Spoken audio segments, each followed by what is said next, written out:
Hello and welcome back to the Nurse Navigator Network. All right, get ready for a shocking story from the front lines of healthcare. As a seasoned nurse, I've seen my fair share of close calls, but this recent incident kinda left me without words. I had a patient whose life was put in danger, and it was only by quick thinking that disaster was averted. But in this video, I'll share the details of what happened, the lessons I learned from that experience. So let's jump right into the video here. So as a nurse, you see just about everything. You see the inspiring stuff, the heartbreaking stuff, and yeah, sometimes stuff that's just terrifying. But most of the time, the danger you're in is basically fighting the illness itself, and human body does something unpredictable. So I was picking up a shift as an agency nurse at this one facility, and it was just some facility in the middle of nowhere. Sometimes you just get a call, you just go wherever they say, depending on, usually what the money is. But picked up this shift, and I get there and they tell me what floor I'm going to, and it's some unit that it looks like everyone there is getting dialysis. Like everybody has their own machine, their own little setup. So I get there and I'm kind of standing around waiting for this super frazzled nurse. She's scurrying around trying to do something. I don't know what she was doing, but she just looked really frustrated, really upset. And she is scurrying around this unit doing last minute stuff for the end of shift, and I'm waiting to get report. So she comes to me to give me a report, and she goes to the first patient, and she gives me a brief report and tells me this, that, and the other. Oh, this is why he's here. And then she also mentions somewhere during that report, oh, I just started some blood on this patient. Okay, if you're a nurse, you already see where this is going.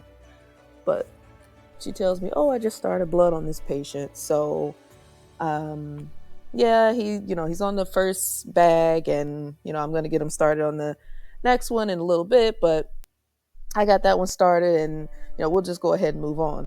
Now, at that point, I'm asking, okay, so I'm thinking, this is not a set it and forget it kind of thing. When you have a blood transfusion going for any patient, I mean, we're not cooking a pot of greens here. It's a blood transfusion. And she's like, oh, no, he gets these all the time. And she's completely brushing off all of my questions, which is super irritating when you're agency, but you'll learn. You kind of got to really make a big deal, because if anything goes wrong, it's your behind on the line. So she gives me this really fast report, just kind of runs through everything, and then moves on to the next patient. As she's like going through the report for these other patients, my eyes keep going back to the first one. Like I'm checking on him, like, okay, making sure he's looking okay. I mean, he seems pretty normal. He doesn't really seem in distress or anything. But in my mind, I'm like, okay, why would you start blood during the change of shift? Like I'm thinking that to myself, like, who does that? Who starts that at the change of shift? I don't know. But this nurse, apparently she's that nurse that would do that. So we get all the way through report. We get to that last patient, and she starts going into, now this patient is, fairly stable, nothing really going on, but she's giving me this super long report about all the stuff she did during her shift that, who cares? It's done. Why do I need to, I'll look at the chart, But I look back at that patient again, and I just see just the slightest little bit of a shiver. And while she's talking, I just say, you know what? Let's just stop. Let's stop here. I just need to go check something. If you could just excuse me. So I go over there, and I go up to the patient, and, of course I'm calling his name, and, he's kind of opening his eyes, but he's like shivering at this point. And then I'm like, okay, let me get a set of vitals. And so I get a set of vitals, and of course, everything's just off. Nothing is what it's supposed to be. Nothing is what it says on the little paper over there. And so my first thought is, turn off the blood. That is my first thought. Let me turn off this blood. And then she says, oh no, slaps my hand. Okay, yep, that happened. Yes, she did. Slaps my hand and says, oh, no, don't do that. he always has this. This is a thing for him. We just give him some Benadryl when he gets blood. And I'm like, I have never heard of that. Like, I mean, it's impossible. That could be a thing, but I have never, ever heard of that. So at this point, I'm panicking because I'm like, okay, she's about to leave. And when she leaves, I'm in charge of this patient. And she's giving me these crappy instructions that I can't find in order. And so I'm like, okay, let me go look in the chart. I don't see anything like that ordered. I do see Benadryl is in the orders, but nothing like, hey, if this person starts to look like they're having a blood reaction, give them Benadryl. I don't see an order like that. Like that is absolute nonsense.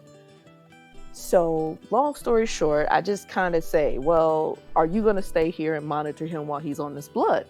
And she says, no, I got a lot of stuff going. I mean, I'm not going to stay. And I'm like, oh, then I'm not going to leave this blood running. So I, of course, stopped it, disconnected it, because at this point, he has the shivering. I mean, all the classic signs of some kind of reaction. And, that's one thing, too. A lot of people don't realize when it comes to blood transfusions, medicine doesn't completely understand everything about blood. So, I've had patients with all kinds of crazy stuff with blood transfusions. When you're putting somebody else's blood in your body, it's a toss-up of how that's going to go. It just is. So, yeah. So, of course, I stop it, and then I call the doctor, let the doctor know what's been going on. And then, of course, the doctor starts rattling off all of these orders. It took a long time to really stabilize this patient. And of course, meanwhile, this little, Nurse Crappy is gone somewhere. She already left, went home, clocked out for the day. And here's the agency nurse in here trying to clean up this mess. And so, of course, you got to fill out all these forms and the error reports and all of that stuff. But it's just, wow. I mean, that was crazy. That was really nuts. But that's my little story. Yep, patient ended up being okay. Hopefully he's gotten a decent transplant so he doesn't have to do dialysis anymore. I always remember my patients later on, but that's neither here nor there. Thanks so much for listening. Next week we will have another Storytime Monday, and hope you guys tune back in for that. All right, like and subscribe. Bye-bye.